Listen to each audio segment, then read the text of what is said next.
This is the logic on how to convert from one scale to another.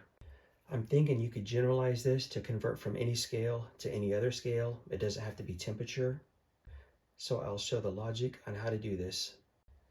I have two scales here, scale A and scale B. If I'm at 10 here on scale A, all I want to know is how many units am I from 0 on scale B. For example, if I'm at 2 on scale B, that means I'm 2 units from 0. And if I'm at 9 on scale B, that means I'm 9 units from 0. I know that sounded a little simple, but I'll explain why I use that as an example. So for example, to go from A to B, we want to convert from 10 units on scale A, find out what that equals on scale B. We have to drop on scale A from 10 down to 0 on scale B. So we take 10 minus 6, which will equal 4. So now we've dropped down to 0 on scale B.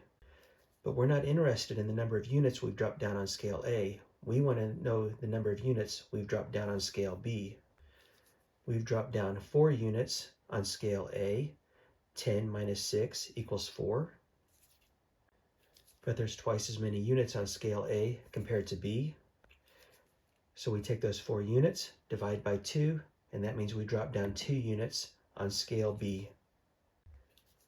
Since whatever your number is on scale A, you have to subtract 6 to get to 0 on scale B, you can simply say A minus 6, and that will take you down to 0 on scale B, and then divide that by 2, and that will tell you how many increments you decreased on scale B. Likewise, to convert from scale B to scale A, if we want to go from 2 degrees on scale B, we can see right here it equals 10 degrees on scale A because we have the line showing us that, but in real life you're not going to have that line. So what we need to do is decrease from 2 degrees on scale B down to 0 degrees on scale A. And the reason that 0 is such a magic number, and it can't be any other number besides 0, is because this 10 right here on scale A that equals the 2 on scale B, that 10 means it is 10 units away from 0. So first off, we need to drop down to 0 on the opposite scale.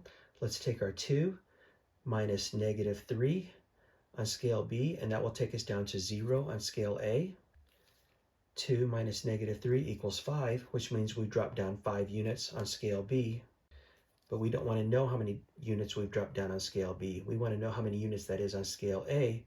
So we take those 5 units we dropped down, multiply it by 2, because scale A has twice as many units, and we're given 10. So that means we are 10 units from 0 on scale A. The formula would look like this. Take whatever you have for your B value, plus 3, and that's because right here you can see you have to subtract a negative 3, which means you're adding 3. So you take your B value plus 3, take that quantity times 2 units, because A has twice as many units, and that will equal A. Likewise, you can distribute that 2 through the parentheses. You end up with 2B plus 6 equals A. And you can also obtain that algebraically when you look at this other equation. You can see here when you're converting from A to B, you take B times 2 plus 6, which is what you got right there. If you'd like, you can see my other video where I showed the logic on how to derive the formula for Celsius to Fahrenheit and vice versa.